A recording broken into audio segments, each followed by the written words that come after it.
بسم الله الرحمن الرحیم. ما درس خود امروز ادامه میتیم از قسمت منیوی ریویو.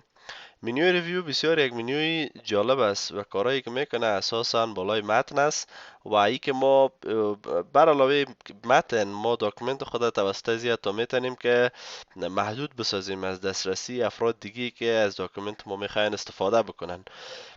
شما وقتی که وارد منیوی ریویو میشین میتونین متنایی که نوشته کردین وارا ایدیتش بکنین. البته زیاد فوکسش بالای متنای انگلیسی است. ما بالای متن فارسی و عربی زیادتر نمیتونیم که فوکس بکنیم و کاری که میکنه زیادتر بالای متن انگلیسی است که شما اگر اسپیل داکومنتتان صحیح نتونسته باشین نوشته بکنین یا ای که یگان مشکلات دیگه وجود داشته باشه او را میتونه بر شما حل بکنه. خب اولین گزینه که در اینجا وجود داره یا اولین تبی که وجود داره به نام پروفینگ است. در بخش پروفینگ دستور اولش اسپلینگ اند گرامر است. اگر شما احیانا یک کلمه را نوشته میکنین که اشتباه است، ببینین من افغانستان را نوشته میکنم اشتباه، الان اگر ما بخوایم این اصلاح شوه بالای کلمه کلیک میکنیم، بعدش میایم گرامر اسپلینگ میزنیم اسپلینگ گرامر، بعدش دیگه بر ما نشان میده اصطلاح اصلیش اسلامیک استیت آف افغانستان، حتی تشریحاتش هم میکنه بر ما. وقتی که شما را کلیک بکنی و اسلام میشه، بس داکومنتتان به این شکل میتونین که تنظیمش بکنین. گزینه دومی که وجود داره به نام تیشرتس است. وقتی که شما بالا از این کلیک میکنین، در رابطه با اونمو کلمه یا اونمو موضوعی که شما درج کردین اینجا جزئیات میده. البته وابسته به اینترنت است که اینجا بس جزئیات چه میتونین وارد بکنین. اینجا نامش نوشته کنین افغانستان، بعدش سرچ میکنین همین جزئیات رو برای شما در اینجا پیدا میکنه به صورت تشریحی یا اصطلاحیش. خب دوباره ما میم در بخش ریویو. گزینه دیگه که وجود داره به نام ورد کاونت است. بسیار جالب است. خب سعی کنین بعضی از شرکت ها یا بعض جایی که شما کار میکنین احیانا از شما درخواست میکنن شما داکومنتی بنویسین که نقدر حرف دو باشه و نقدر پاراگراف باشه. شما به خاطر از که همو گپ یا همو تارگت پوره کرده باشین توسط ورد کاونت میتونین کار انجام بدین. سعی کنین ما چند پاراگراف نوشته کردم. در بخش بر ما نشان میده که ما چند صفحه داریم، چند کلمه داریم، چند کرکتر داریم بدون فاصله یا بدون از اینکه فاصله بین کلمات ما باشه و چند کرکتر داریم با فاصله و چند پاراگراف داریم، چقدر لاین داریم. تمامش به جزئیات بر ما نشانش میده. خب و موضوع دیگه که وجود داره به نام read aloud است. read aloud اگر میزنین بر شما میخوانه. سعی کنین اگر صداش شما نمیشنوین من میشنم میتونه که بر ما رو متنی که نوشته است رو بخونه. البته تنها متن انگلیسی رو میخوانه نه متن فارسی رو. پس بعضی از اوقات اگر شما متن میخواستین که براتون بخونه و شما اسپلش یاد بگیرین، فقط انتخابش کنین برین بالای رید الاود، اون کار برای شما انجام میده. گزینه دیگه که وجود داره به نام چک اکسسیبیلیتی است. چک اکسسیبیلیتی کاربردش فوق العاده است. ای که شما داکومنت خود میخواین از نگاه از ای که کسایی ممکن است از نگاه بینایی مشکل داشته باشن باز به او خاطر بر ما چکش میکنه. مثلا شما اگر بین دیجا اولین گزینه‌ای که وجود داره به نام چک اکسسیبیلیتی وظیفه‌ش است که شما اگر داکومنت جور کردین ممکن است بعضی از افراد در خوانش از داکومنت مشکل داشته باشن یا بعضی از قسمت‌های از رو صحیح نتونن که مشاهده بکنن. اونجا را برای شما که چکش کرد باز شما میتونین اسلایش بکنین و تا ای که افراد بتونن به صورت دقیق بتونن را بخوانن. گزینه دیگه که وجود داره آلتکست است. آلتکست ما در بخش انزرت هم کار کردیم. ای که شما در مورد یک موضوع میخواین اشاره برسانین. در بخش آلتکست بود، نمیفهم که در کدام منیو قرار داشت. خب ما قبلا کار کردیم گپی نیست. شما اگر کدام شکل داشته باشین یا کدام تصویر داشته باشین در رابطه با او اگر خواستین جزئیات بتین باز بالای ال تکست کلیک میکنین، جزئیات مشخصی در رابطه با اونمو تصویر یا ابجکتتان میتونه که ایجاد بکنه. نویگیشن پن هم ای است که در سمت چپ مثل یک سرچ باکس واره یک پنجره را باز میکنه. در اینجا تعداد صفحات مورد نظر نشان میده که شما در کدام صفحه میخواین برین، بالای کدام کلمه مورد نظر، بالای کدام هیدینگ مورد نظر یا عنوانی که شما اگر ایجاد کرده باشین که ما بخش هیدینگ ها را هم در منیوی هوم تب استایل کار کردیم.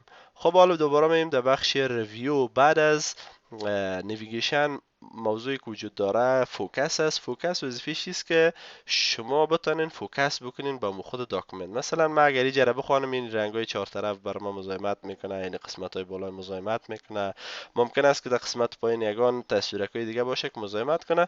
با خاطر اگر ما بیام در بخش چک اکسسیبیلیتی فوکس کلیک کنم، پنجره را برای ما قسم نشان میده که تنها اینمی نمایش داده شود، تنها متن نمایش داده شود، دیگه مشخصات کل پنهان میکنه، یعنی فوکس میکنه تنها به بخش مشخص.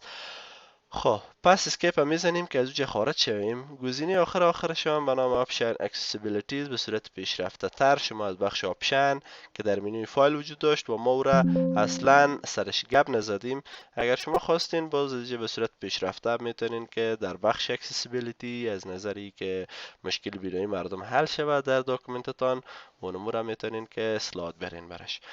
گزینه دوم ببخشین تب چهارمی در ردیف لانگویج هست که مربوط زبان میشه. شما اگر داکومنتی که نوشته میکنین او را میخواین ترنسلیتش بکنین، ترجمهش بکنین به کدام زبان دیگه، باز اولین گزینه ما نوشته ترنسلیت سلکشن، قسمتی را که شما انتخاب کردین او را ترجمه میکنه و اگر میگین که نه ترنسلیت داکومنت، مکمل داکومنت برای شما ترجمه میکنه. خب و دیگه لانگویجز شما یا مربوط زبان میشه که زبان شما تنظیم میکنین که کدام زبان است. در اینجا میتونین اد لانگویج بگین، یک زبان دیگر ایجاد بکنین که باز ما وارد ورد آپشن شدیم، جزئیات بیشتری در اینجا وجود داره. اگر از اینجا کدام زبان را اد میکنین اد لانگویج میزنین، یا زبان در اینجا چی میشه درج میشه در ردیف، یک زبان دیگر هم میتونین شما اد بکنین. خب بعدش اوکی میکنین، شما میتونین که اونو متن از یک زبان به زبان دیگه در این قسمت شما ترجمه بکنید. خلاصه فوکسش بالای زبان هاست که کار شما میتونین انجام بدین. تب پنجمی در ردیف تب کامنت است. ای که شما در رابطه به کلمه میخواین که یک کامنت ایجاد بکنین. مثلا ما بالای پاورفول میخوایم که کامنت ایجاد بکنم.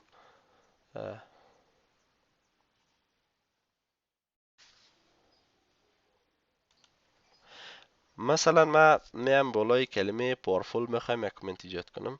شما میتونین که وقتی کامنت ایجاد کردین در رابطه با او هر چیزی که خواستین وارد بکنین. یعنی ما در رابطه با کلمه پاورفول به این اندازه متن جزئیات دادم، شما هم میتونین این کار را انجام بدین. خب سعی کنین اگر بین اولین گزینه به نام نیو کامنت است، شما در رابطه با اون کلمه یا موضوع مشخص کامنت ایجاد میکنین. یعنی کامنت که ایجاد شد بعدش چند دستور دیگه هم میتونه که در اینجا فال شوه. سعی کنین دیلیت است یکی. وقتی که شما بالای کامنت یا موضوعی که شما نظریه که ایجاد کردین کلیک کنین، میتونین از اینجا دیلیتش بکنین.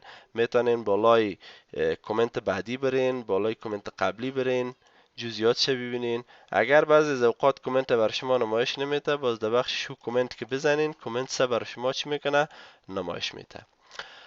خب انشالله که هم واضح بودی. از خود یک شارتکت هم داره. مثلا شما داکومنت میخواین برش یک نظریه ایجاد کنین، کنترل از کیبورد فشار گرفته همراه آلت همراه ام همزمان فشار میتونین. میتونین که شما یک نظریه یا کامنت ایجاد بکنین. گزینه دیگه که در این بخش وجود داره به نام ترک چنج است. در بخش ترک چنج ما میتونیم که محدود بسازیم از نظر که افراد دیگه که در کامپیوتر ما برنامه را باز میکنن و اجرا میکنن، مخصوصا برنامه مایکروسافت آفیس ورد میخواین باز بکنن و بالاخره همی داکومنتی که ما سرش کار داریم باز میکنن، باز شما میخواین را محدود بسازین. وقتی که وا استفاده کنن بر از وا یک خطر ایجاد میکنه یا به داکومنت به یک شکل نمایش میده که شما دستکاری کردین و نشانیش میکنه و ما میتونیم سبا روز که آمدیم او را اصلاحات بیاریم. برایش که ما قبلا این کار را اجرا کردیم در بخش منوی فایل. اگر شما این موضوع را نفهمیدین باز میشه که سوال بکنین، ما بر شما به جزئیات تشریح دادم. info check for issues ببخشین protect document. ما در اینجا به نام restrict editing و در این بخش به نام ترک چنج ایره کار کردیم و به جزئیات هم تشریحش کردیم. خب میشه من یک بار اما تو سطحی مرور میکنم از این بخش دوباره. ترک چنج وقتی که میین اولین گزینه نوشته است ترک چنج، یعنی ایره که بزنین ترک چنج فال میشه. در صورتی که کدام موقعیت شما متن نوشته کنین هم رنگش هم متفاوت تر میگیره، سرخ میگیره و هم در سمت چپ یک نشانی میکنه که در این قسمت تغییرات ایجاد شده. و اگر این ترک چنج میخواین که قفل بسازین که کسی باز کردن تان، حالا خب ما اگر تنها ترک چنج کلیک کنیم خب یک نفر غیر فالش میکنه، بس تمام یک کار خود اجرا میکنه. ولی ما اگر لاکش بکنیم و در اینجا برش یک رمز بدیم، با دیگه کسایی که خواستن تغییرات بیارن بازی نمیتونه که بیا غیر فالش کنم الا که امو رمز چی نکنه، وارد نکنه. خب وقتی که ترک چنج ما فال ساخته بودیم ممکن کسایی آمدن تخریب کردن داکومنت ما را. حالا اگر ما بخوایم که این اصلاحات بیارم پسی تنظیم شه، باز از این بخش چنجی کار ما انجام میدیم. خب حالا میم سعی کنیم در اینجا گزینه دیگه وجود داره، آل مارکپ، تمام مارکایی که ایجاد کردیم تمامش، یا سیمپل مارکپ یا جدا جدا تنها تنها اصلاح شه. اگر آل مارکپ میگی تمام مارکپ هایی که ایجاد شده کلشه چی میکنه بر ما نمایش میده، نمایشش نده. صحیح شد انشالله. خب نو مارکپ اگر بزنین هیچ کدام مارکپ نشانی بر از او نمیگیره. و اگر میگی نه نمایش بده و آل مارکپ باشه به او شکل میتونه که بر ما نمایشش بده. و دیگه دو دستوری که در اینجا وجود داره، یک موضوع هم براتون بگویم که اگر کومنت هم ایجاد میکرده باشیم اونا رو هم من حیث ترک چنج میتونه در نظر بگیره، چون در بخش ترک چنج یا در منیوی ریویو بر علاوه ترک چنج یا ما کومنت هم داریم و هم بر ما نمایش میده. خب اگر ما شو مارکپ بزنیم سعی کنین کومنت هم میتونه در بخش عمل بکنه، انزرشن ان دلیشن چیزی که ایجاد کرده باشه و دلیت کرده باشه وارا من حیث ترک چنج بگیره، یا فرمت هایی که ایجاد کرده باشه وارا من حیث چی بگیره، ترک چنج بگیره. و بعضی جزئیات دیگه که در اینجا وجود داره وارا هم میتونه که من حیث چی بگیره، ترک چنجش بگیره. خب حالا ترک چنجی که ایجاد کردین اگر ما میخوایم تایید شه و اکسپتش میکنیم، اگر میخوایم رد شه و ریجکتش میکنیم. خب اکسپت نشانی میکنه. آیا شما میخواین همی تایید شه و میگیم بله اکسپت، گزینه دوم اکسپت، گزینه اول اکسپت و نهایتا خود ترک چنج هم گرفت اکسپت، میگیم نه ایش باید رد شه و ریجکت میزنیم و موضوع ما میتونه که رد شه. پریویوز بالای ترک چنج قبلی، نکست بالای ترک چنج بعدی، یا کومنت یا نظری بعدی و قبلی ما این کار میتونیم که ایجاد کنیم. و در تب بعدی ما که به نام پروتکت است، محافظت ما میکنیم، رستریکتیدیتنگ که ما در بخش فایل به جزئیات ایره کار کردیم دیگه، به خاطر از اینکه ویدیو طولش زیاد میشه منم میشه که دوباره کار بکنم. و بلاک و تور سامی است که ما حتی میتونیم همو نویسنده همی داکومنت بتونیم چی بکنیم، بلاکش بکنیم در صورتی که نویسنده دی وجود داشته باشه. خب ما رستریکتیدیتینگ کار کردیم، اینجا نوشته است بلاک اوتورس اگر ایره بخوایم که واضح بسازم برای شما. خب من هم طور نمونه یک داکومنت خودم میخوایم ترک چنج شفال بکنم، 1 2 3 رمز میتیم، 1 2 3 رمز اوکی. سعی کنین حالا در بخش بلاک اوتورس اگر ما بیایم اینجا برای ما میگه که شما خلاصه اگر من ایره بخوایم سرش کار بکنم در اصل این فعلا قید است یا محدود است از طرف شرکت مایکروسافت. سعی کنین نوشته است this command is currently disabled, this document has not been saved to a supported shared location. خب ما از این چرا نمیتونیم استفاده بکنیم؟ به خاطر از اینکه ما در بخش شیرت یا ذخیره‌گاه اینترنتی که وجود داره ذخیره نساختیم که باز ما از این بخش بتونیم استفاده بکنیم که حتی اوتور از این ما هم میتونیم بلاک بکنیم. اوتورش کیست؟ در بخش فایل انفو پروپرتیز ادوانس پروپرتیز که بیاین در اینجا موتورش هم میتونین که شما ببینین که کی است. خب فعلا ما این رستریکت ادیتینگ فال ساختیم، ما او جره هم نمیتونیم که غیر فال کنیم تا که ما استاپ پروتکشن نزنیم، رمز شنتیم برش اوکی. و در نهایت ما میتونیم که بریم در بخش انفو پروپرتیز ادوانس پروپرتیز آلوتورش ببینیم که کی است. خب حالا بازگشت میکنیم ما دوباره میایم گزینه آخری که در اینجا وجود داره به نام هاید لینک است. هاید لینک به این معنا که اگر شما در بخش دراو یک هاید انک ایجاد کرده باشین یا رنگ آمیزی کرده باشین، اون او را براتان میتونه از بخش ریویو چی بکنه؟ پنهانش بکنه. خب این بود مکمل تب یا منیوی ریویو که ما کارش کردیم. انشالله موضوع بعدی ما منیوی ویو است که اگر رضای خدا باشه در این ویدیو ضبطش میکنیم. خب حالا ما میریم خیر وارد منیوی ویو میشیم. در منیوی ویو ما مکمل برای نمایش صفحه ما عملی را دیجا اجرا میکنیم. اولین گزینه که وجود داره به نام رید مود است که اینی چند گزینه که در بخش استاتیس بار بود ما کار کرده بودیم هم اینجا وجود داره. رید مود به شکل کتاب نمایش میده بر ما که ما مطالعهش بکنیم و کدام تغییرات وارد کرده نتونیم. پرینت لیاوت به شکل صفحه پرنتر بر ما نمایشش میده. خب من می کومنتار از بین ببرم یک بار.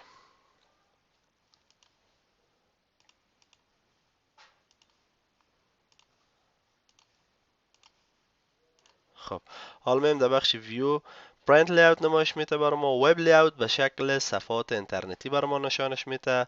اوتلاین به یک شکل کوچکی که دیگه در بغل صفحه یا داکومنت بر ما نشانش میده. و اگر بین در بخش ویو درافت بزنین بازم به یک شکل دیگه یکی اوتلاین از پالوش میشه که به صورت نقطه دار نمایش بده پاراگراف را. ببینین نقطه نقطه نشانش میده که این هر کدامش یک پاراگراف است. و اگر شما باز میرین در بخش ویو درافت میزنین مثل یک متن عادی صاف ساده چی میکنه تنظیمش میکنه. و فوکس هم ما قبلا کار کردیم دیگه این بخش چی میکنه اما موضوع را میتونه بر ما بخوانیشه. یعنی اگر شما در بخش ویو بالای امرسایف ریدر بزنین کلمات یا حروف قسمی تنظیم میکنه که قابلیت خوانش را داشته باشه. ببینین بسیار بزرگ فاصله بینشون ایجاد میکنه. تو به یک حالتی که شما بتونین یک حرف خوب صحیح ببینینش و مشاهدهش بکنین. خب و گزینه دیگه که در بخش ویو وجود داره به نام شو است که نمایش بوده صفحه ما را چیشه خطکشه رولره یا گرید لاین خط شطرنجی را بر ما نشان بده و لاینایی که به صورت عمودی افقی میتونه باشه که ما در دومش رسامی بکنیم. نویگیشن پن سمت چپ اونمو نویگیشن باری که بود که شما سرچ میکردین صفحات هیدینگ ها یا عناوین یا موضوع مشخصی را. زومینگ بود که شما میتونستین زوم بکنین صفحه تان در یک صفحه نمایش داده شوه.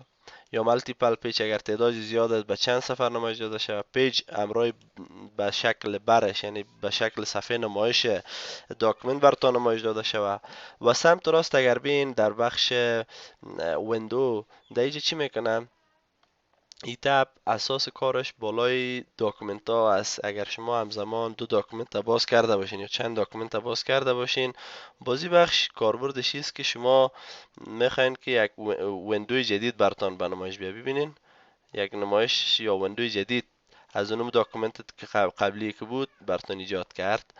و اگر میگین ارنجش میکنین اونم داکومنت هایی که ایجاد کردین کل همزمان چی میکنه براتون به نمایش میاریش. باز بزنیم ارنج ببینین یکیش بالا یکیش پایین. و موضوع دیگه که در اینجا وجود داره به نام اسپلیت است. اسپلیت است که شما یک قسمتی از داکومنت قطعش میکنین. مثلا من این پاراگراف اولی رو میخوایم قطع شه اسپلیت میزنیم و هر کاری که ما انجام میتیم در قسمت پایین انجام میتیم متن بالای ما با شکل اساسی که ما قرار دادیم اسپلیتش کردیم. مثلا این قسمت میگه متن ما قرار داشته باشه موس میریم از اینجا را میتونیم که طول عرضش ما کم و زیاد کنیم به شکل. ببینین حالا ما داکومنت هر چقدر پایین و بالا ببرم و متن اولی که ما اسپلیت کردیم همونجا هست. خب این پس ریمووش میکنیم. موضوع دیگه که وجود داره اگر ما دو داکومنت یا چند داکومنت همزمان باز کرده باشیم ویو ساید بای ساید یا را پهلو در پهلو برای ما چی بکنه میگیم نشانش بده. و اگر باز گزینه سینکرونوس اسکرولینگ وقتی کی را فال بکنین ببینین بسیار جالب است. خب شما یک داکومنت پایین ببرین داکومنت دیگه تانم همزمان کتش پایین میره. چرا مایره؟ هدف ما چی است؟ شما ممکن است که دو داکومنت پهلو به پهلو باز کنین، اطلاعات یک شب بخواین که در دیگهش به یک شکل از او استفاده بکنین. ممکن در او تصویر است، شما در اینجا متنش وارد میکنین. بسیار جالب و پرکاربرد است، میشه که شما با استفاده بکنین. و دیگه نوشته است ریست ویندو پوزیشن. ممکن بعضی از تغییراتایی که شما آورده باشین قبلا در صفحه نمایش یا ای که نمایش بده دو داکومنت به شکل ریست میکنین، پس به حالت قبلی برتان باز میگردنش. و گزینه بعدی که وجود داره سویچ ویندو. ای که شما اگر در یک داکومنت باشه میتونید وارد داکومنت بعدیتان مستقیما شوین. به این شکل شما میتونین که این کار انجام بدین.